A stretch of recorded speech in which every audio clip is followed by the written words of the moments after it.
Listen, man, welcome to the Second Chance Success podcast. And today we're going to do a couple reaction videos. It's some game I feel like you guys should know. The first thing we're going to watch is Alex Hormozi would tell his younger self that stop trying to impress the people who are not where you want to be. Let's run it real quick, man. The more I listen to this, the better my life gets. If they don't have what you want, don't listen to what they say. There's no greater waste of time than justifying your actions to people who have a life you don't want. That was a message to my younger self. Woo! If they don't have what you want, don't listen to what they say. If they don't have what you want, don't listen to what they say. That's so important, bro. If you want to become a millionaire, why are you going to talk to a person that only touched 10 bands? That doesn't make sense, right? If you want to get fit, why would you talk to the person who's never stepped foot in the gym? It doesn't make sense, right? You want to talk and have conversations and correlate with individuals who have been where you want to go or on the path to get into where you're trying to get to. There's no point of talking to some people that haven't even thought of planning a way to get there. Because the thing about it is, free advice will usually be expensive. Now, don't get me wrong. You might get on YouTube, soak up some game and whatnot, put that together and everything. But even what people put on there isn't the full role. Usually it's somebody will give you some game, a little bit of snippet here, and then tell you to come and purchase a little bit of this to get to that. And you get the whole role of it, right? But free advice can usually be the most expensive because a person will give you free advice freely, really quickly.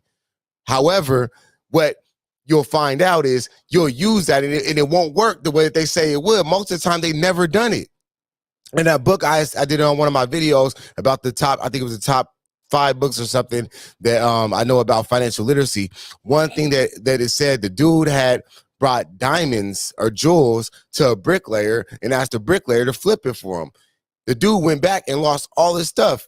And when he went back to his mentor, it's like, bro, I gave the diamonds to the bricklayer. The bricklayer didn't know what to do. He's like, why would you take the bricklayer diamonds to a bricklayer? He's not a diamond maker. He's a bricklayer. He didn't know what he was going to do with that. You feel what I'm saying? And a lot of the times, that's what we're doing. We're going off of what dad say or mom say or auntie or cousin or brother or sister or homeboy or homegirl saying about something they ain't never, ever done. A person will be quick to give you some advice about something they never, ever done based on their own philosophy. You feel what I'm saying? And we don't want to listen to that. We don't even want to pay attention to that. We want to go to the person, the source of an individual that's done it. Man, one thing I loved yesterday, I had a consulting call really with the homegirl, Shanice's cousin. Big shout out to Shanice, financial advisor. She was on the show before. And her cousin wants to start a nonprofit business and a successful one. It's crazy because I'm on the line of starting a consulting business on building nonprofits, excelling them to at a fast pace. And we're talking, and one thing Shanice says, she's like, I knew we had called the right person because you've built that. You've been able to build that and build a successful business in this field. And for me, that was the best thing to be able to say. And when I have financial advice I need, I go to Shanice. Right? If I have financial advice, I'm not gonna go to the homeboy that just spent 10 bands on a chain, you feel me, which is 2 or 3 of his checks, and I'm gonna be like, bro, how can I invest the money to make 100 bands? Dog might try the best to give me what he's heard, but he's never done it, so why would I do that? It's gonna put me in a bad position. You get what I'm saying? And for I guess the best thing I could tell you guys is to be aware of who you are seeking counsel from and who you're seeking advice from, and make sure that those individuals are where you want to be or on their way to where you're going, right? They have to be a couple steps ahead of you to give you the proper advice, because if they haven't taken that road before, how are they going to tell you the direction to go in? And to top that off, another thing that we're talking about is quit trying to impress individuals who aren't going where you're going. There's no point of explaining why you're doing what you're doing to cats that aren't going where you're going, because they're never going to get it. It's not meant for them to understand what you're doing. And that doesn't make them bad people. They're just going somewhere else than you're going. You know what I mean? Like if you're hopping in a car, you're heading out to New York, and somebody else is going to California, you're going that way. They're like, why are you going that way? That makes no sense. I don't have to. You're going there. There's no point in me explaining to you why I'm going this way and what I'm doing and the track that I'm going on. You're stopping, you're stalling to waste your time in order to convince to somebody what they're not even going to get.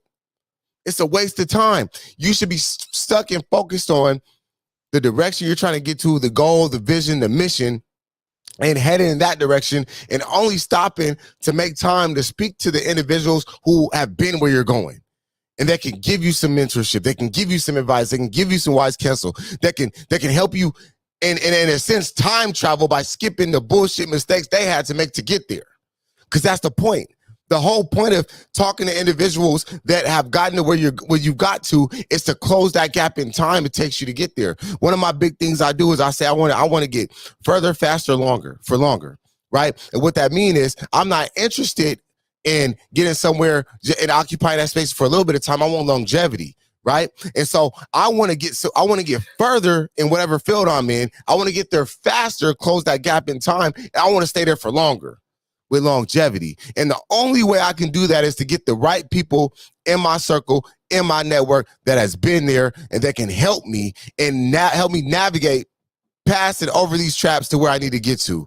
You understand what I'm saying? And that's going to be the best way that you guys are going to be able to do that and to be able to skip to where you're trying to get to exactly. Because if not, you're going to find yourself falling down and falling into traps that you don't necessarily have to get to at all. Appreciate that, man. Now, the next video we're going to talk about how you want something and you don't even deserve what you want. You haven't even put the work behind what you're trying to get. But I'm going to let them split it out first, man. You can be anything you want. It's great to desire, but you have to deserve to desire.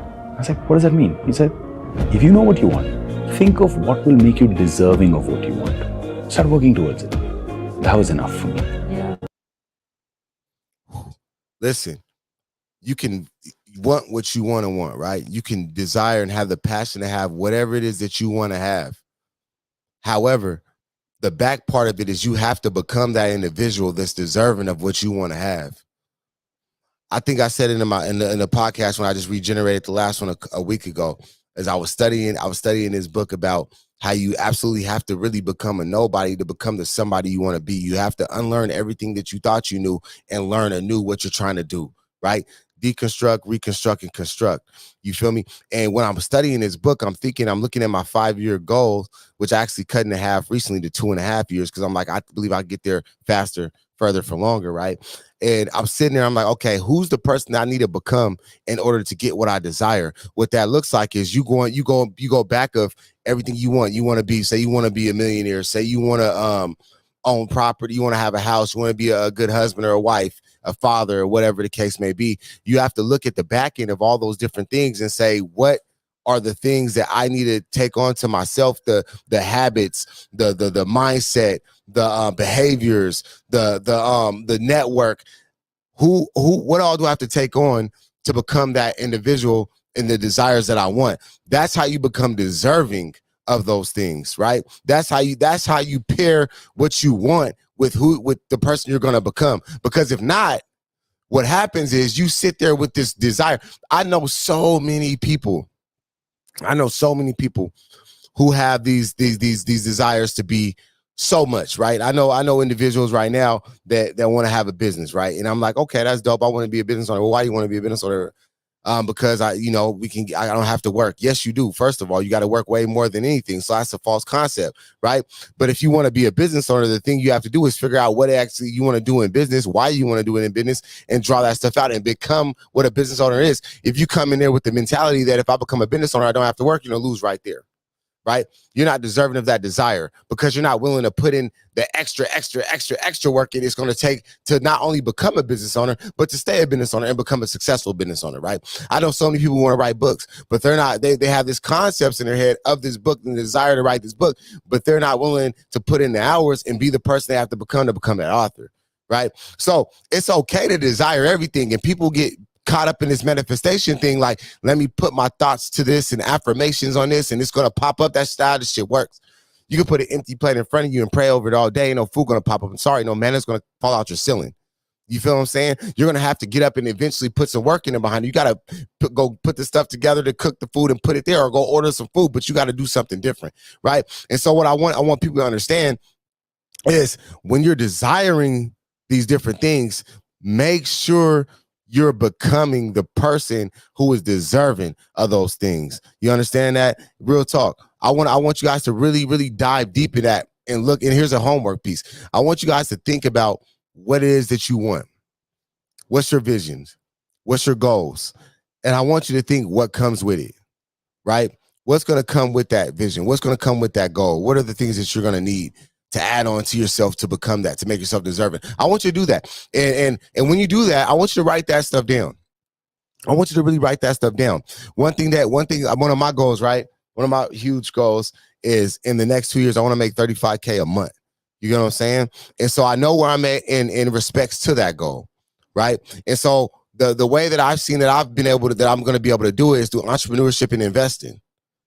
So entrepreneurship and investing, one, I'm going to have to be more astute as a businessman. So I wrote that down. I have to be more of an astute businessman. That means I have to be more disciplined. So I wrote discipline down, right? That means I have to be more disciplined with my money. So I have to pick up different money habits, different habits in general of self. So I wrote that down. I wrote these different things down. I said, okay, that's what I have to become. That's the person I have to become. And I started doing that. I started putting things in place. I started watching over my budget. I started studying more business books. I started applying more habits that I see multimillionaires and things have to my lifestyle in order to do that, because I'm working on becoming the person that is deserving of what I desire. That's an example. So I'm going to leave you guys with that. I want you to really look at your vision, look at your goals, and sit back and write down what it is you need to attach to that to become that person that's deserving of that desire, all right? We're going to run it back one more time for you guys that came in late, man. You can be anything you want. It's great to desire, but you have to deserve to desire. I was like, what does that mean? He said, if you know what you want, think of what will make you deserving of what you want. Start working towards it. That was enough for me. Yeah. Come on, man. Stay focused, be prolific, man. I want to tap in with you guys and make sure that we're all here, we're all rocking, and just do everything you can to be 1% every day, and you'll be dope. All right, man. 1.